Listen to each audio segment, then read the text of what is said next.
kasi nga hindi mo naman sila anak.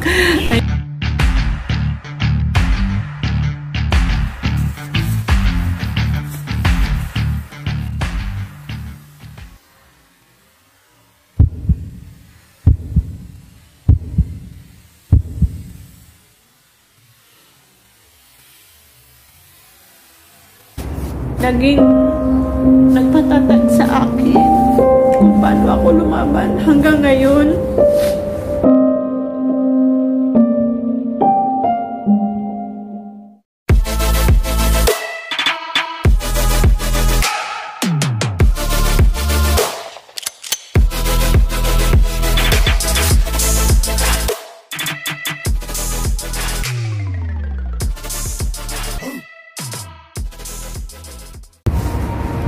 Hello mga ka-brave! Welcome to my channel! Guys, nandito naman po tayo, ang iyong lingkod. Guys, gusto ko lang i-share at magpapasalamat sa content na ito is about sa aking life as OFW, as a single mother. Gusto ko lang i-share sa inyo. Ngayong napasok ko na yung YouTube at thank you Lord kasi monetize na yung channel natin. Thank you so much. Wow! Mga Brave Heart babies, thank you guys. Gusto ko lang i-share sa inyo kung ano ang mga na-achieve ko as a single mother, as a OFW for 14 years. Ngayon, pinasok ko ulit yung YouTube. Parang ang saya ko na nadarama gusto kong ma-share sa inyo guys. Kaya, yan, let's watch this. Kung bago ka pa lang dito sa aking channel, please subscribe. Don't skip the ads, please. Thank you everyone. God bless to us. Kaya, stay there. Stay put. Just watching. Thank you. Starting na po tayo. No scripted. Just have fun to listening and thank you guys sa inyong time sa panonood. Guys, isa po akong OFW for 14 years. 3 taon po ako na trabaho sa Qatar. First time po sa Qatar. And then 8 years sa Dubai. 2 years na po ako mahigit dito sa balik tayo sa Qatar. For 3 years ko anong na-achieve ko. Siguro guys, yung sakit.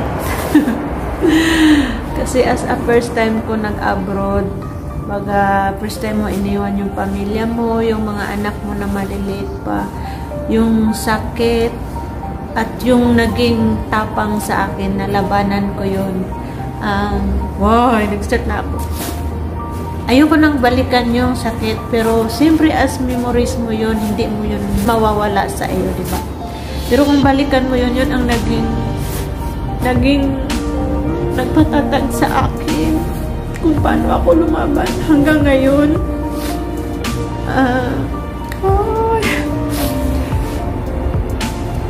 Kasi grabe yung naging employer ko noon. Nakayanan ko yung 3 years, pero grabe yung kasi na, di ba, Arabic, grabe yung ugali, hindi, talagang doon ko na,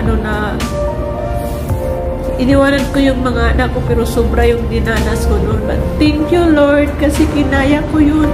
Yun yung naging nagpatatag sa akin na hindi ko pwedeng sukuan. Kasi may mga 3 anak ako na kailangan kong ipaglaban.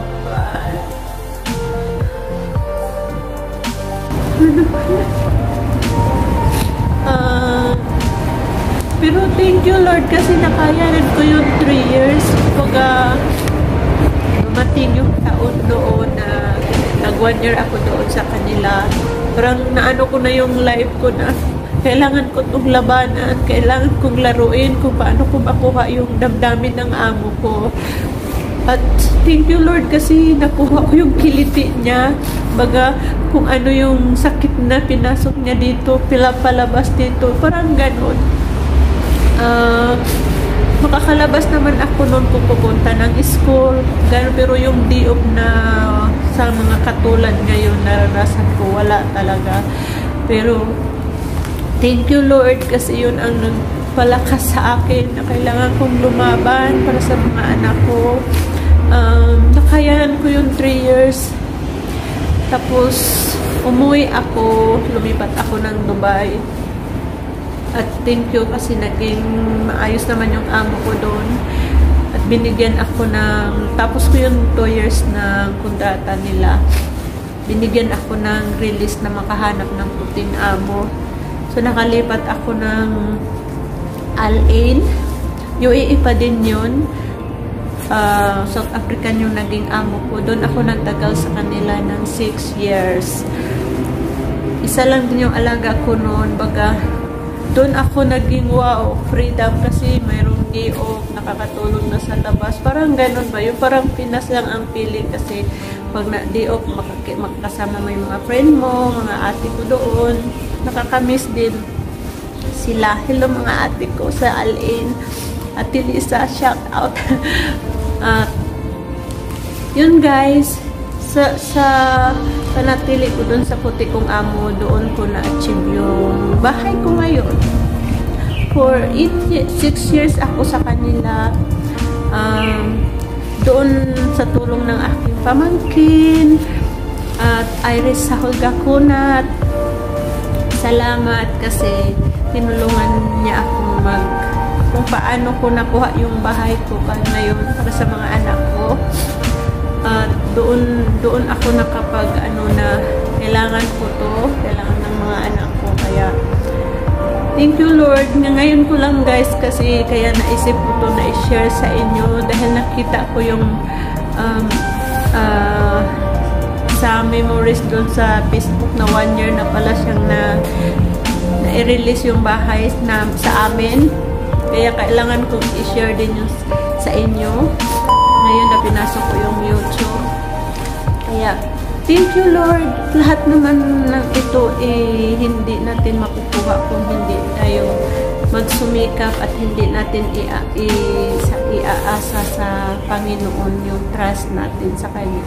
Kaya, thank you Lord kasi binigyan mo ako ng mga anak na ganun kabait, na bless ako at sa tulong ng aking kapatid na si Flor Conat, kanyang pamilya, sila po ang nag-alaga kung paano ko nakayanan yung 13 years na malayo sa aking mga anak.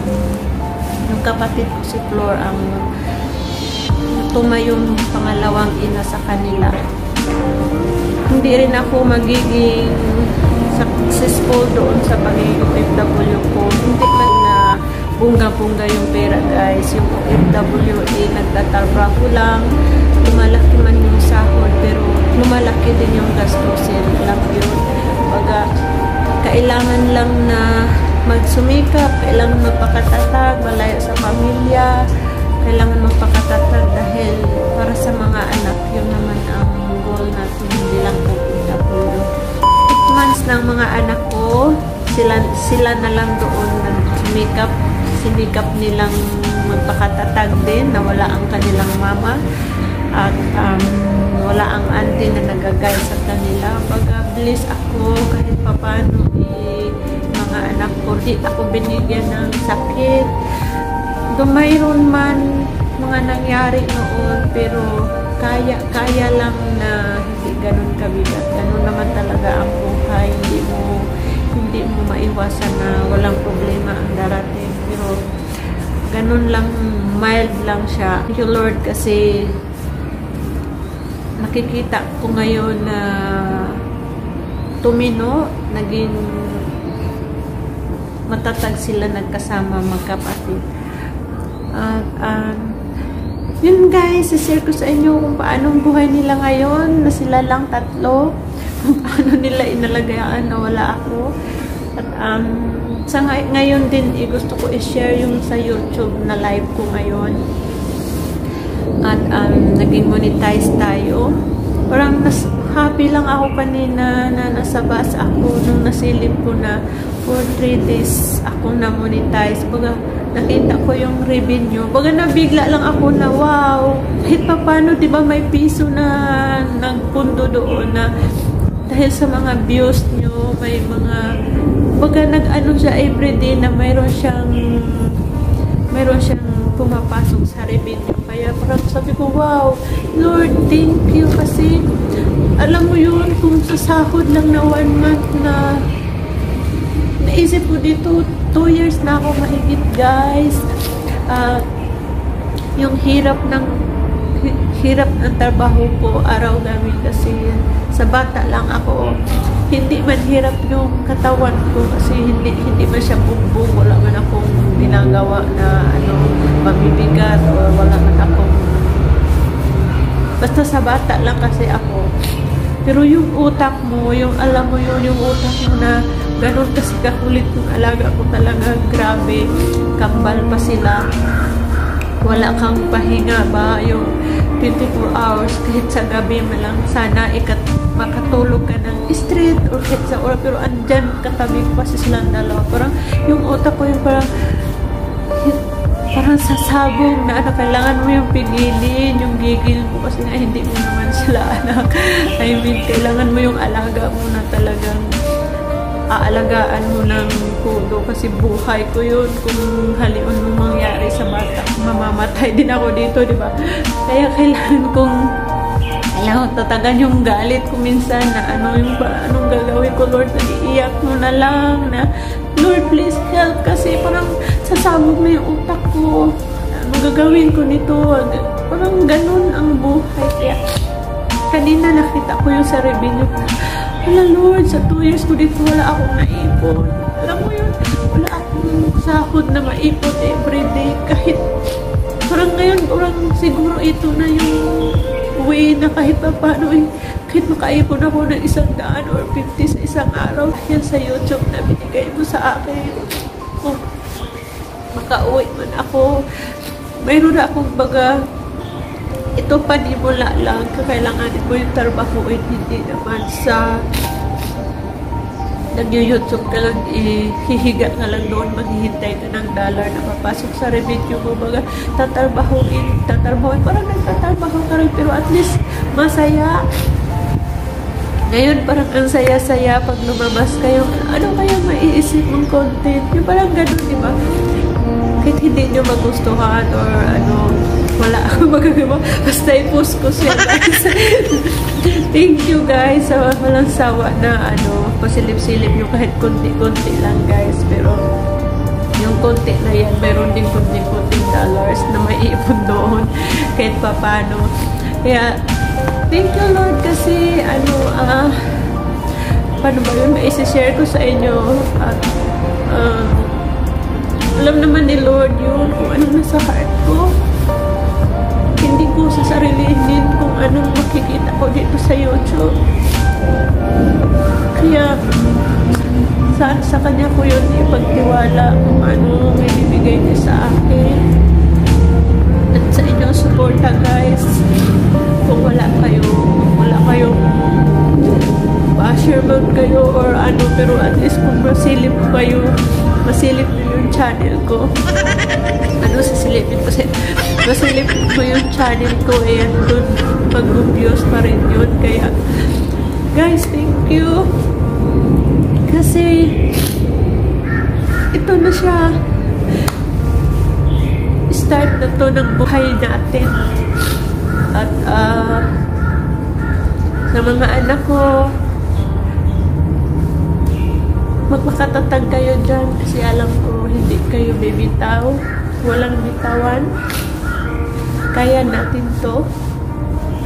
We'll see you soon. I love you, guys. The best na nangyari sa buhay ko at natanggap ko yung nakapagpatapos ako sa aking anak, sa aking panganay sa college. Ayan, guys, yung picture niya.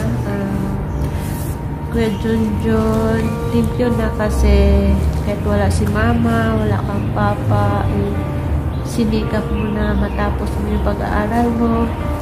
At ngayon, kayo na bumubuhay sa sarili nyo. Kasi guys, pinagkatiwala ko na sa kanila yung bahay.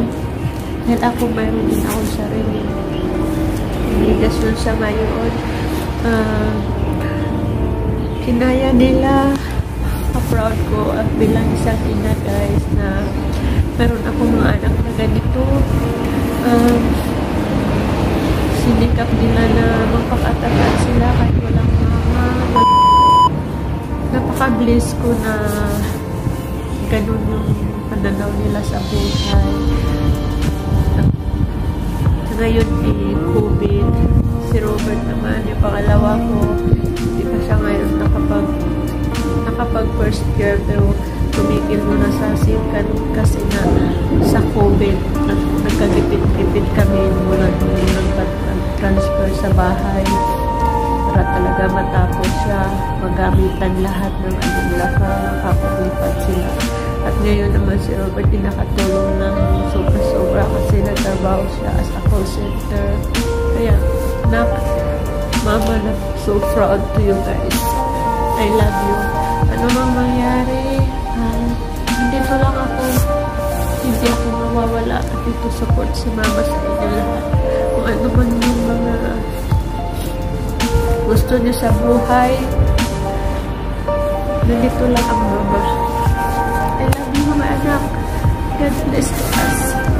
Laban lang. Bunso, pakatatag ka, Rona.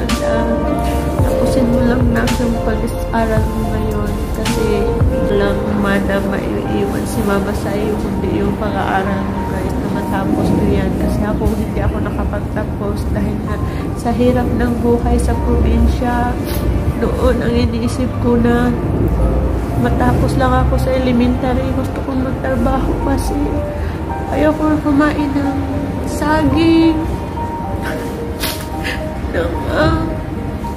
Alam nyo, guys, naranasan ko na yung bill paper na i-ano lang siya ba, i-ano sa bag, yung sa apoy, yun ang uulamin, i-sausaw sa suka.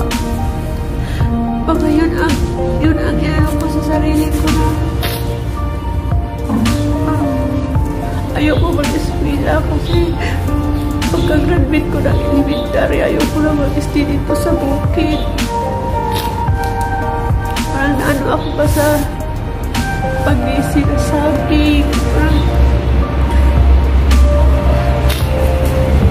Yung kanin na mais. Ngayon, ang inano ko sa sarili ko na mag-graduate lang ako ng elementary.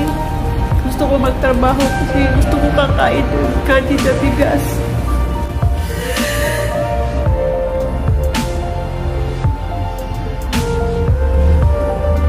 Yun